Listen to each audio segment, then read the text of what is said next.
Hi, Alegre here with my latest design enhancing project.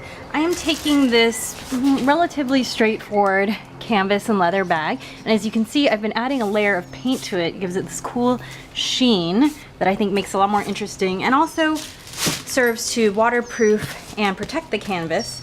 Since it's canvas, it's really easy to paint on, since, you know, you paint on canvas generally when you paint. And I am using this Folk Art Sahara Gold number 577. As you can see, this is a safe paint to use. It does conform to all of these standards, has no lead in it, but I do use it outside because it makes me a little lightheaded using it inside over extended periods of time. And a few things that I've learned, a good thing to always do whenever you're doing a project is to experiment somewhere inconspicuous, which I did on the bottom, and it definitely taught me a lot of things. The first thing is that because canvas does have a very specific grain, it is important to keep your brush strokes in line with that grain.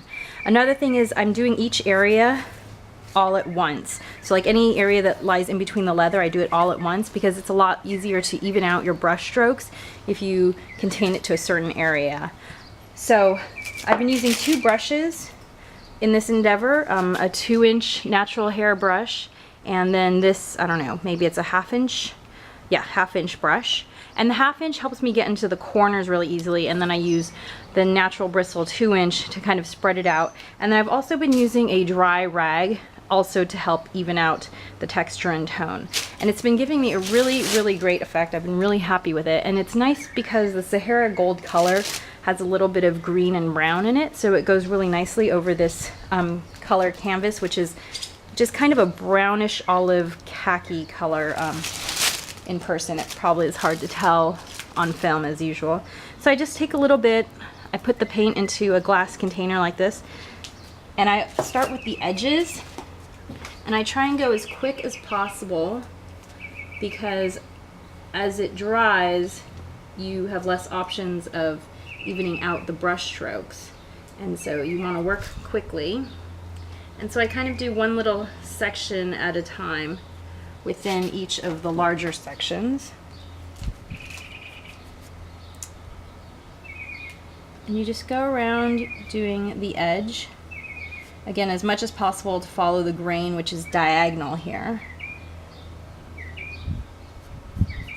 So you see how I brush out from the edge using the direction of the grain.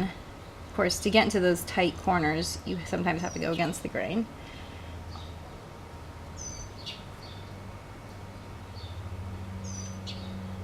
And when you use a small enough brush, it's really easy to keep the leather from getting hit with the brush. And so once I do an edge area, I then take the larger brush, dip it in my paint, and with just big, quick strokes, again keeping in the direction of the fabric, go over it, brushing downwards to kind of pull the paint that I just applied with the smaller brush.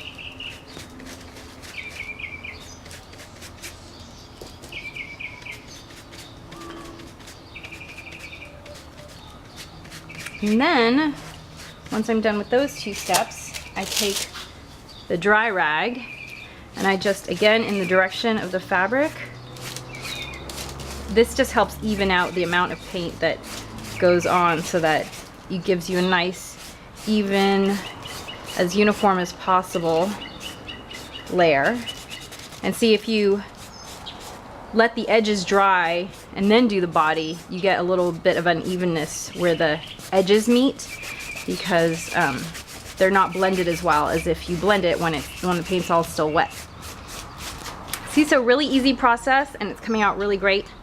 I like how it's turning out a lot, and I will show you the finished product when it's all done. Thanks, bye.